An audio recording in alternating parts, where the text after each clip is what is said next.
Thumbelina. There was once a woman who wished very much for a child. She lived alone in a small cottage with a neat garden outside her window. Each morning she watered her flowers and spoke to them softly as though they might answer her. But none did. One day she visited a wise woman who gave her a small barley corn.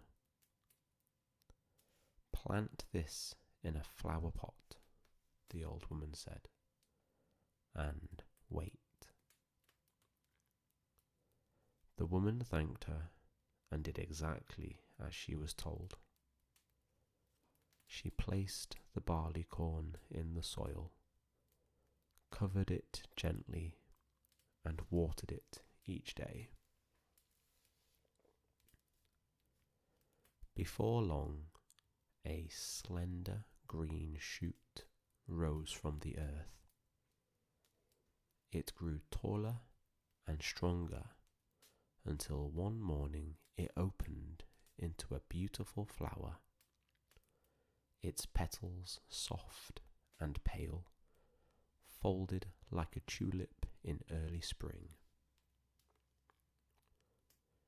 The woman leaned closer to admire it. As she touched the petals, they parted. Inside the flower sat the tiniest girl anyone had ever seen. She was no larger than a thumb, so the woman called her Thumbelina. Thumbelina's cradle was made from a polished walnut shell. Her mattress was a cushion of blue-violet petals. Her blanket was a soft rose leaf. She slept there each night upon the windowsill, beneath the quiet glow of the moon. During the day, she played upon the table.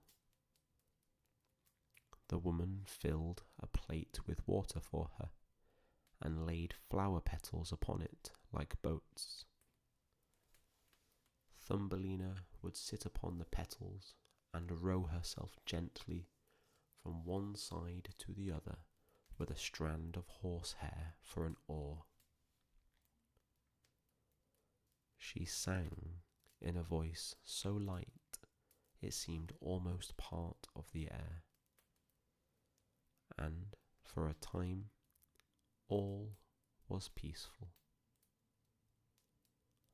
But one evening, as Thumbelina slept by the open window, a large toad crept inside. The toad had been watching. She thought the tiny girl would make a suitable bride for her son. Without waking her, the toad lifted the walnut shell and carried Thumbelina away to the edge of a slow-moving stream. There, upon a broad lily pad, she placed the shell and left the little girl to wait. When Thumbelina awoke, she found herself surrounded by water.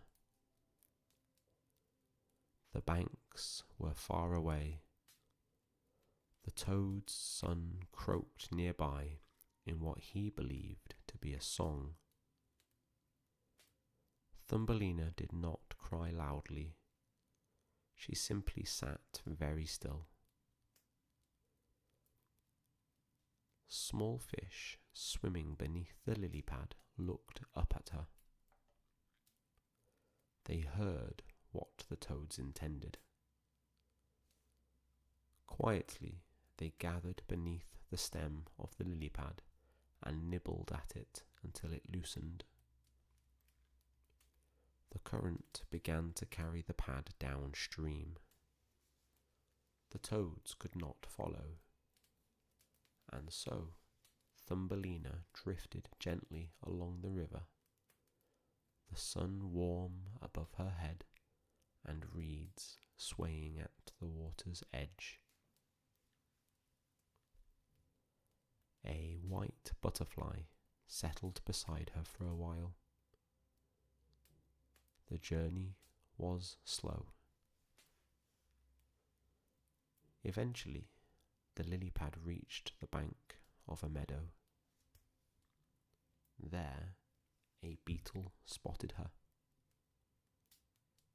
He carried her up into a tree where other beetles gathered. They examined her with curiosity. "She only has 2 legs," they said. "She has no feelers. She is not like us." And so they lost interest. The beetle placed her upon a daisy and flew away. Thumbelina sat alone in the tall grass. Summer passed into early autumn. The air grew cooler. The flowers began to close at night. Thumbelina gathered what nectar she could and wrapped herself in fallen leaves for warmth. But when the first frost came, she began to feel very tired. At last, she found the entrance to a field mouse's home beneath the roots of a hedge. The field mouse was kind in a practical way. "You may stay for the winter," she said, "if you help keep my house tidy." Thumbelina was grateful. She swept the small burrow and told quiet stories in the evenings while the wind moved softly through the dry grass above. One day, the field mouse introduced her to a neighbour, a mole. The mole was wealthy and careful. He disliked the sun and had never once looked at the sky. He admired Thumbelina's gentle voice. In time, he suggested she might marry him. "You will live comfortably underground," the field mouse said approvingly. "You will never feel cold again." Thumbelina listened politely, but her heart felt heavy. One afternoon, while walking through a tunnel the mole had dug, Thumbelina found a small bird lying still against the earth. It was a swallow. The bird had been injured at the end of summer and had not flown south with the others. Without hesitation, Thumbelina brought moss and petals to warm it. She sang to it softly. When spring returned and sunlight warmed the ground once more, the swallow opened its eyes. It thanked her. "Come with me," the swallow said. "I will carry you somewhere bright." Thumbelina looked back at the mouse's doorway and the mole's dark tunnel. Then she nodded. The swallow lifted her gently upon its back and flew upward into the open sky. Below them, fields stretched wide and green. Rivers shone like ribbons in the distance. The air was clear and light. They flew far, over forests and lakes, until they reached a warm country filled with flowers larger than any Thumbelina had seen before. The swallow set her down upon a white blossom.